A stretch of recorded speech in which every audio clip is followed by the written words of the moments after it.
क्या वरुण अभी भी कांग्रेस में आ सकते हैं? वरुण राहुल की आलोचना क्यों नहीं करते? क्या बीजेपी पर बोझ बन चुके हैं वरुण गांधी? क्या वरुण गांधी के कांग्रेस में शामिल होने की संभावना अभी भी बची हुई है? क्या मेनका गांधी पुरानी कड़वाहट को भूल अपने ससुराल लौट आएंगी? यदि ऐसा हुआ तो वरुण गांधी को क्या जिम्मेदारी मिलेगी? लेकिन क्या इससे गांधी परिवार में सत्ता संघर्ष का नया चरण नहीं शुरू हो जाएगा?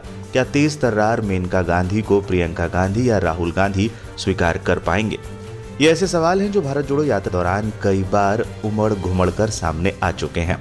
वरुण गांधी ने जिस तरीके से लगातार अपनी ही पार्टी बीजेपी, अपनी सरकार और यहां तक कि प्रधानमंत्री नरेंद्र मोदी पर प्रत्यक्ष और परोक्ष हमला कई बार किया है, उससे चर्चा चल पड़ी थी कि वो कांग्रेस पार्टी में शामिल होना चाहते हैं।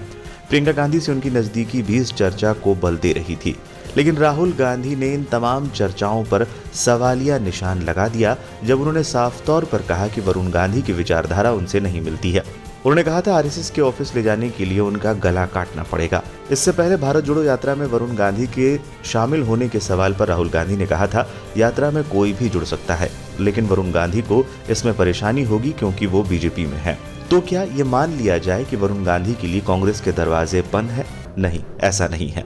राजनीति में कुछ भी नामुमकिन नहीं है। राजनीति में कोई स्थायी दोस्त या स्थायी दुश्मन नहीं होता है। इसी तरह राजनीति को असंभव बातों का खेल कहा जाता है, यानी राजनीति में कुछ भी हो सकता है। राजनीतिक पर्यवेक्षकों का कहना है वरुण गांधी के कांग्रेस में शामिल होने की संभावना बची हुई है। इसे समझने के लिए दो बातों पर ध्यान देना होगा। अपनी ही पार्टी की आलोचना करने वाले वरुण गांधी ने राहुल गांधी, प्रियंका गांधी या सोनिया गांधी पर सीधा हमला कभी नहीं बोला। लोकसभा चुनाव में कांग्रेस उम्मीदवार के खिलाफ मैदान में उतरने पर भी उन्होंने इस मर्यादा का पालन किया। इतना ही नहीं, वो कांग्रेस पर भी हमला करने से बचते रहे और केंद्रीय नेतृत्व की बात नहीं की। दूसरी अहम बात यह कि वरुण गांधी के राहुल गांधी और प्रियंका गांधी से अच्छे रिश्ते हैं। वो खासकर प्रियंका गांधी के काफी नजदीक समझे जाते हैं। एक और महत्वपूर्ण बात यह कि वरुण गांधी बीजेपी की राजनीति में फिट नहीं बैठते। वो उग्र हिंदुत्व की बात नहीं कर सकते।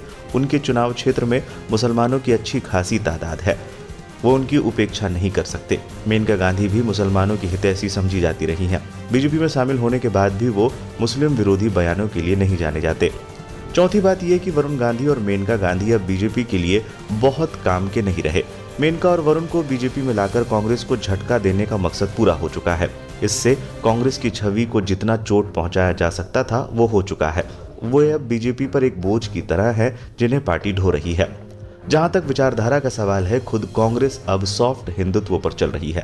कांग्रेस के कई बड़े नेता बीजेपी में आ चुके हैं। वे सांसद या विधायक ही नहीं, केंद्रीय मंत्री और मुख्यमंत्री तक बन चुके हैं। इसी तरह बीजेपी से कांग्रेस में आने वाले लोग भी हैं। लिहाजा वरुण गांधी के बीजेपी में रहना कोई बड़ा मुद्दा नहीं है। जहां तक आरएसएस की बात है, वरुण गांधी कभी आरएसएस में नहीं रहे। मेनका गांधी का भी आरएसएस से कोई संपर्क नहीं रहा, ना ही संघ ने चुनाव या राजनीति में उनकी कोई मदद की है। इसलिए रियल पॉलिटिक्स में वरुण की विचारधारा उनके कांग्रेस में आने से नहीं रोक सकती। तो क्या वरुण गांधी लोकसभा चुनाव 2024 से पहले बीजेपी छोड़ कांग्रेस में शामिल हो जाएंगे?